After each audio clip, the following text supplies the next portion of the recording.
Welcome back to Two Crows Podcast. I'm your host, Tyler Holmes, and today we have a listener tale. Did you like those little crows in the beginning? I'm playing with them because my lovely co-host from Frightening Frauen, Lee, sent them to me this morning, and there was a full-on murder, not an attempted murder of crows. They were everywhere, and it really looked like the birds. And it was a little pandemic-y looking. So this listener tale we're going to do, the first one here is fiction. And it always surprised me when I was growing up that the default to works of literature was untruths and fables, where fiction is not true, and then nonfiction means it's not true. And that makes it real. It just seemed interesting to me. So they wrote me two. One, this first one is a work of theirs that is written by them from their mind and is not true. And the second one that they wrote me is a true tale that they experienced. So I'm going to dive into that first one here. This is written by a listener and patron. I'm going to call them Jay. Now, they've written me a couple other stories, and they've been really good, and I have not read this one before. I am reading it here, so you're getting it with me. The Tale of Mercy Brown, the Last Vampire. Mary had passed away, and her husband George was beside himself with grief. His eldest daughter was dying before his eyes, and he could do nothing to stop this horrible disease. From doctor to doctor he went, begging for treatments, as many families did. Each doctor had a new name for it, and confusion spread. Consumption, phthisis, and more. George was ready to try anything to save his daughter, and yet Mary Olive, his oldest daughter, passed away as well. George began to question modern medicine. They told him that Robert Koch had found the cause of the illness in Germany less than 4 years before, and was now searching for a cure. Yet still they could do nothing for his wife and daughter, his beautiful, darling daughter Mary Olive. Why? Why has medical science let him down? Why has everything changed for the bad? When he was a child, there were still illnesses. You were bled, you were recovered. That was science then. Science now said bloodletting was wrong, yet they still could not save his darling daughter. They had let her die. In secret, he began his own protection for his family. What the doctors would not allow to be done, he did himself. He did not have the tools that medical science had, but nature had their own bloodletters. He began raising leeches in an insulated box to protect them from the New England cold. Carefully, he bled his son and remaining daughter to prevent the illness, that which had killed his wife and eldest daughter. "It's in your blood, it's in our blood," he would mutter to his children over and over again. Mercy and Edward contracted the illness a year after their sister's death, and George became adamant, trying to convince medical science to bring back the treatment he knew growing up must work. To doctor, up and down the countryside he would take her, risking any medical treatment to save his beautiful Mercy and his only son. He told her over and over again, "It's in your blood, it's in your blood." For a year she was poked and prodded by doctors, and every week her father bled her, reminding her, "It's in your blood, sweet Mercy, it's in your blood." Doctors were eager with new knowledge of bacterial infections and the discoveries of Louis Pasteur and more recently Robert Koch. It was a year before Robert Koch would announce the discovery of a tuberculin, an immunization against tuberculosis. Even though it would prove not 100% effective, every new doctor knew the race was on. All you had to do was find an elixir, a mild poison, or a chemical, or a plant that would kill the illness within the body without killing the person. Science would prevail, and the doctor who found the cure would be more famous than Louis Pasteur. He would be celebrated across the globe. They turned to myth, they turned to ancient herb knowledge, they turned to pure speculation and experimentation. Mercy was dying. It was apparent from her wasting appearance that the consumption was draining her of her life. Her skin was pale, her body thin. She was tired and without energy. She was showing all the signs of advanced stages of consumption. But they did not know that her father was also secretly bleeding her, so she suffered also from anemia, from this unknown and unseen cure. Poisons were tried. History showed the effectiveness of mild doses of arsenic and other poisons, yet she was so weak. They had to lower the dose so much to prevent the cure from killing her. Nothing worked. They ignored George's rantings. It's in her blood, as an understanding of the bacteria pathogens that science had recently discovered. This was a man who could not accept science and not superstition. This was a man who cared so much for his daughter.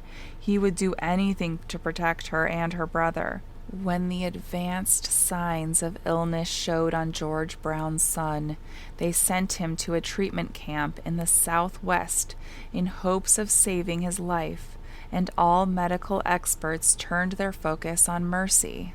It was one of these doctors who tried a very special poison extracted from a strange fish in the Orient. Perhaps it could do what other poisons could not. It was the final mistake that did Mercy Brown in. She died? January 17th, 1892. She was entombed above ground because of the harsh winters. She would be buried at the spring after thaw. Edward recovered some in Colorado, only having to deal with the consumption and not the bloodletting. He grew stronger. However, he returned to find his sister already dead of the illness that lived within his blood. And Mercy, poor sweet Mercy. Mercy felt her entombment, felt her death, paralyzed with tetrodotoxin. No one embalmed her. It was too early for this practice. She would truly have died that January. In her paralyzed state, she heard over and over her father's words. It's in your blood, Mercy, your blood, your blood, your blood. She heard it 100 times over and over again before she woke, cold and shivering and undead. She had heard tales of vampires from a child. She knew the illness of the blood that brought others back to life, and weak and hungry, she knew what she needed to survive. She dared not take a human life. She dared not stay out until dawn. She killed none of those that are blamed on her. But she killed, she drank, she preyed upon the cattle and the sheep, believing the superstition that she had turned into a vampire. Stronger, from lack of bloodletting and fresh food, she knew this curse was real, that she was real. She was a vampire. And yet, she was still dying. No longer weak from anemia, she was still dying of consumption. She missed her family, especially her brother Edward. Edward was receiving new treatments, and with his anemia combined with medical treatments, was not in the best of health. She would sit at his bedside and talk to him of the world at night.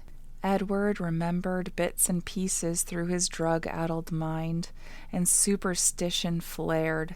Finally, he claimed that she was sitting on his chest one early morning as she talked to him. He told her that she was stealing his breath away.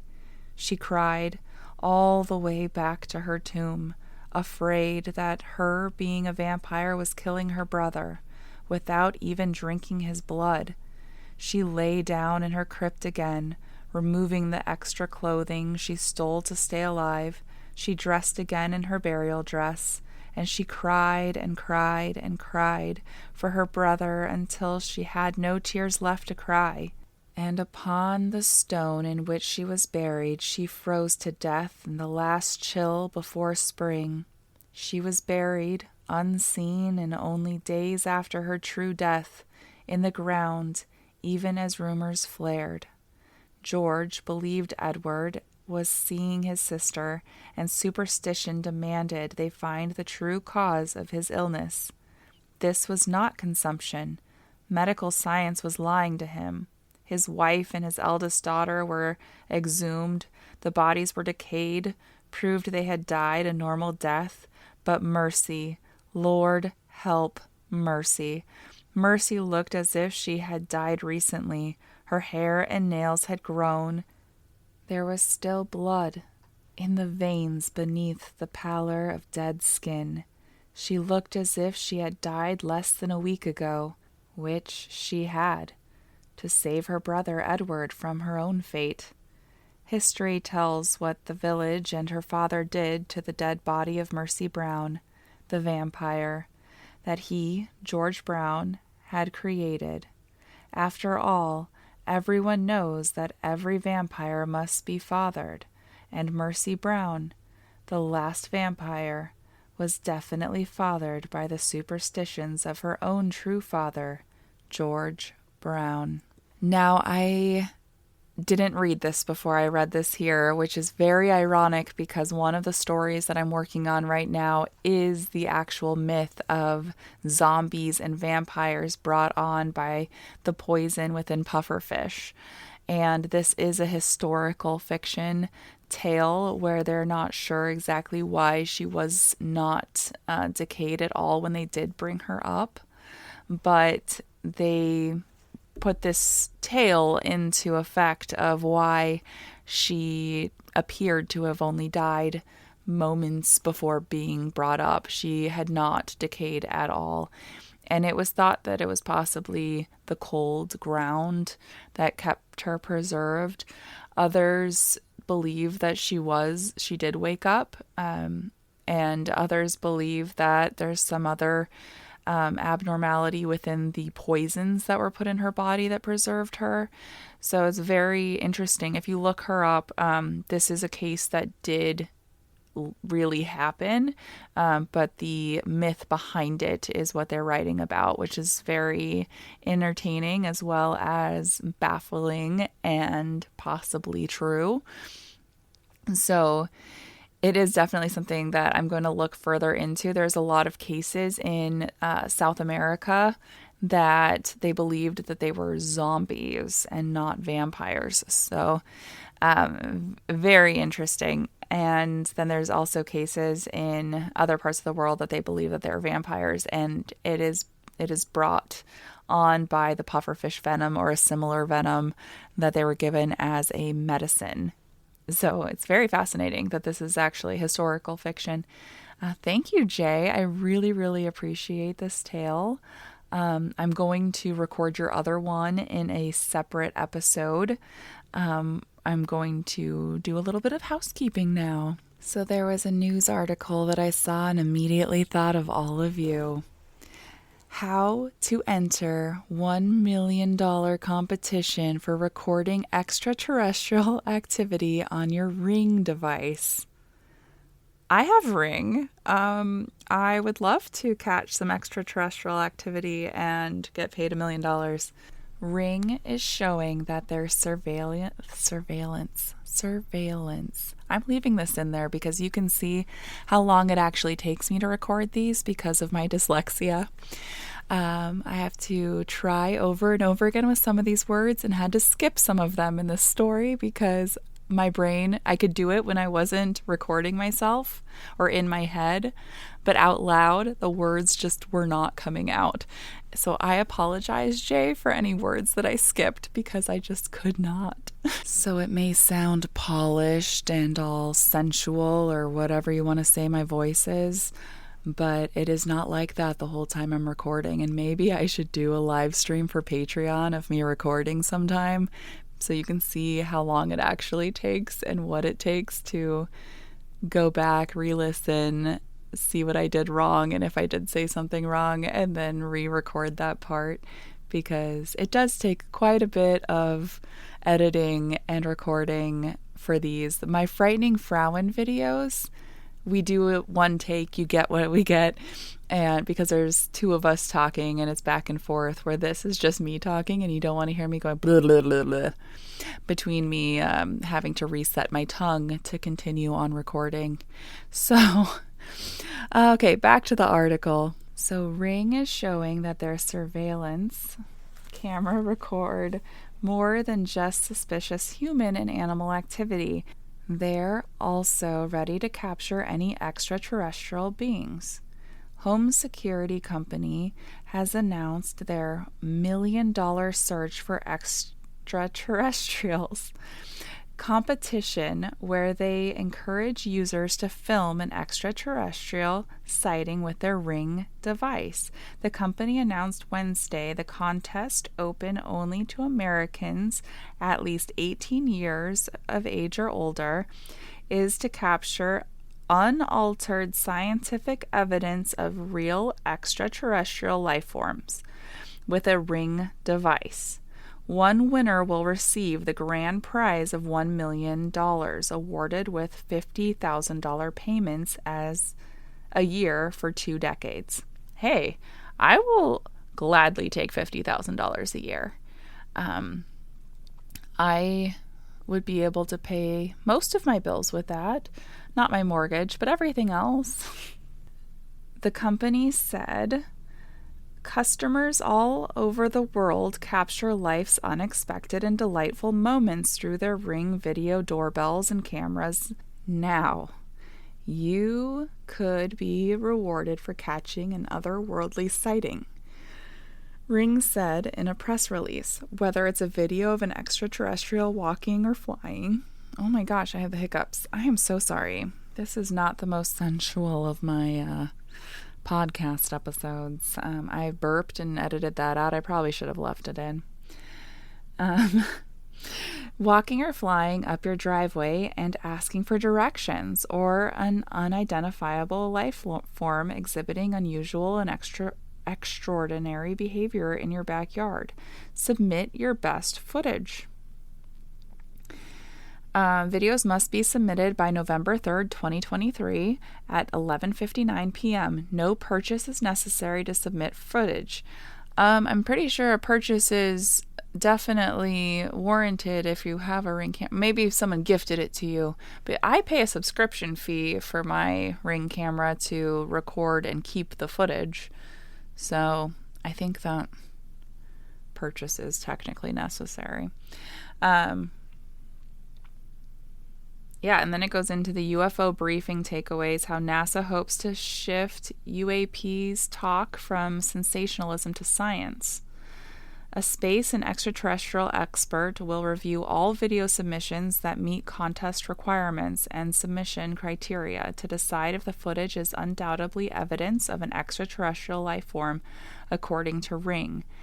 How to apply for the $1 million sighting competition. To submit your surveillance footage for the contest, visit ringmilliondollarsightings.com before November 3rd's deadline. You are free to submit your scientific evidence from now until the contest ends on November 3rd. If you don't locate any real extraterrestrials, don't worry, you can still enter to win. To enter, simply capture and submit your most creative interpretation of an extraterrestrial sighting on your Ring device, and you will be in the running among your Earthling peers to win $500 Amazon gift cards. Oh my gosh. Okay. Challenge accepted. Ring offers chance to win $500 for creative alien footage. As stated, if you can't capture unaltered extraterrestrial footage, don't sweat it. Ring is also asking. Oh my gosh, you guys have to help me with this. I'm going to add some items to my wish list so that maybe I can win this. So it's called the Out of This World contest. Users are asked to submit creative and comedic alien content filmed on a Ring device for a chance to win $500 Amazon gift cards. Alien costumes, accessories, homemade spacecrafts, as well as extraterrestrial-inspired communication can be used to go above and beyond with your submission. Submissions for our Out of This World contest will be judged on their creativity, humor, and engagement. Tips for capturing the best alien footage. Ring provided some helpful and fun ways to lure extraterrestrial activity to your home.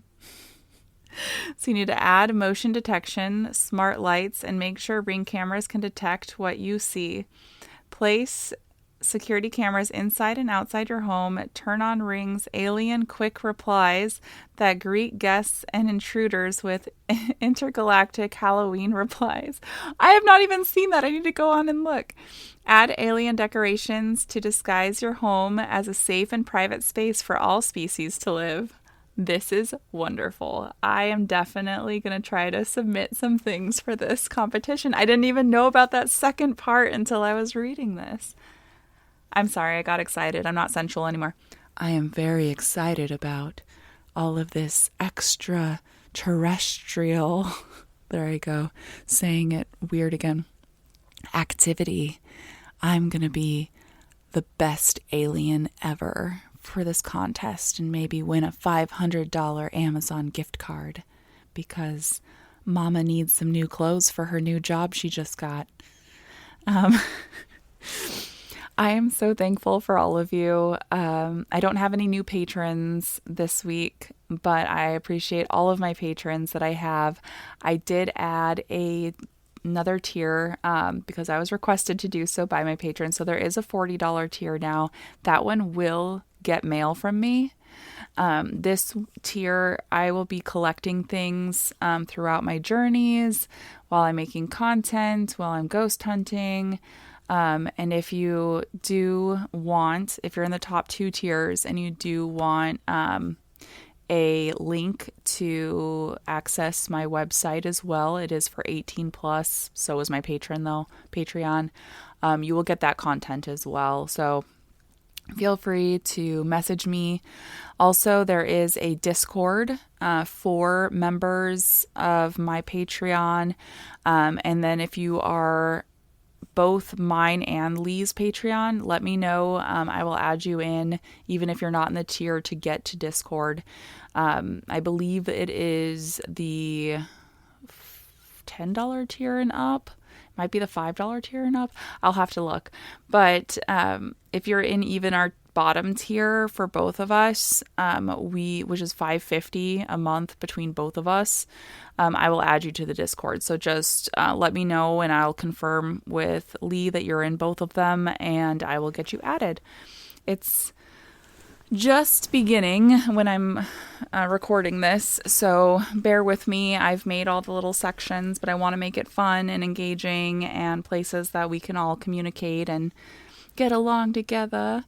So yeah, that's what keeps this podcast running. I really, really appreciate all of you. I got gifts from my patrons for my birthday. One of them sent me some pickles and I keep them right next to me. You can see them in the video. I may have opened one and started eating some. Thank you. And I'm so awkward at ending these. I am so sorry. When I'm in my mode and I'm just like cryptids and going through the motions. But I'm also very excited because yesterday I found out I got the job that I applied for. It's only 1 day a week in the office. It's remote for the rest of the time, and they're very lenient about that with my surgery coming up. So I'm very, very excited about that. It's a job that I can do even from the hospital. They said that when I have my appointments out there that I can bring my work with me, that I have as much overtime as I need because there's a lot of extra work to do, and that'll help me get caught up from not working the last couple months. So I'm very, very thankful for that. And I'm thankful for all of you for encouraging me, checking in with me, making sure I'm doing okay. I found out that I also have carpal tunnel on top of everything else. Got poked and prodded and electrocuted. So that was fun.